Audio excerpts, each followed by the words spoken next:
नमस्कार, आप देख रहे हैं अटल टीवी। आज 17 सितंबर को देश के प्रधानमंत्री नरेंद्र मोदी 75 साल के हो गए हैं। उनके बारे में बहुत कुछ कहा जाता है, बहुत कुछ लिखा जाता है, लेकिन कुछ कहानियां ऐसी भी होती हैं जो अक्सर सुर्खियों में नहीं आती। यही कहानियां उनके संघर्ष, सोच और व्यक्तित्व को एक नया आयाम भी देती हैं। इस वीडियो में हम आपको प्रधानमंत्री नरेंद्र मोदी की जिंदगी के वो अनसुने किस्से सुनाएंगे जो उनके बचपन से लेकर राजनीतिक सफर तक हर आयाम में छिपे हुए हैं। ये किस्से आपको बताएंगे कैसे एक साधारण पृष्ठभूमि से निकलकर उन्होंने अपने जीवन को एक अलग ही दिशा दे दी। तो आइए बिना देर किए जानते हैं प्रधानमंत्री नरेंद्र मोदी की जिंदगी के 5 अनसुने पहलू जो शायद आपने पहले कभी नहीं सुने होंगे। पीएम मोदी की जिंदगी में एक अहम किरदार रहे हैं आरएसएस के वरिष्ठ प्रचारक लक्ष्मण राव इनामदार, जिन्हें लोग वकील साहब भी कहते थे। मोदी जब महज किशोर थे तब वे इतने ज्यादा उनसे प्रभावित थे कि उनके लिए झाड़ू लगाने से लेकर कपड़े धोने तक का काम किया करते थे। इसी नजदीकी ने पीएम मोदी को संगठनात्मक जीवन और अनुशासन की गहरी समझ दी और यही अनुभव चलकर आगे उनकी कार्यशैली का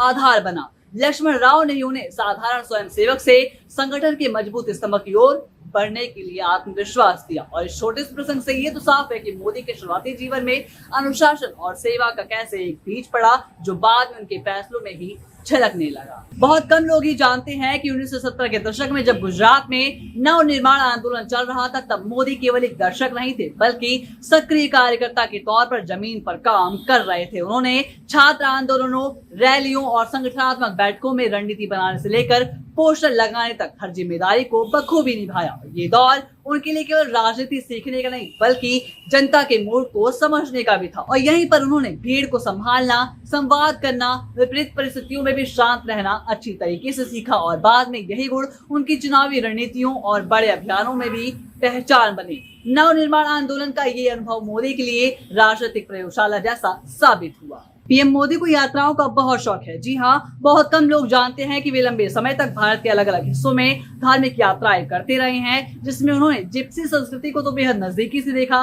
वे इन यात्राओं में अक्सर पैदल चलते थे, साधारण आश्रमों में ही ठहरते थे और अलग अलग समुदायों से संवाद किया करते थे। इस जीवन शैली ने उनमें आत्मनिर्भरता, त्वरित निर्णय क्षमता और संस्कृतियों को जोड़ने का कौशल विकसित किया। यही कारण है कि आगे चलकर प्रधानमंत्री बनने के बाद भी वे अपने सफर और ठहरने की आदतों में सादगी और अनुशासन बनाए रखते हैं। ये उनका वो पक्ष है जो आम नेताओं से अलग बनाता है। पीएम मोदी की एक और कम चर्चित पहचान है उनकी रचनात्मक रुचियों की। जी हाँ, प्रधानमंत्री बनने से पहले वे फोटोग्राफी और लेखन के शौकीन थे। गुजराती में तो उन्होंने कई सारी कविताएं लिखी हैं और कई प्रदर्शनों में अपनी तस्वीरें भी लगाई थी। इसके अलावा उन्होंने पब्लिक रिलेशन और इमेज मैनेजमेंट पर 3 महीने का कोर्स अमेरिका से किया है, जिससे उन्होंने अपनी प्रस्तुति और संवाद कला को अच्छी तरीके से निखारा है। ये पहलू बताता है कि मोदी ने केवल राजनीतिक नहीं बल्कि रचनात्मक और व्यवसायिक कौशल को भी गंभीरता से सीखा। यही कारण है कि उनका व्यक्तित्व बहुआयामी और प्रभावशाली दिखाई देता है और इस अनोखे पहलू ने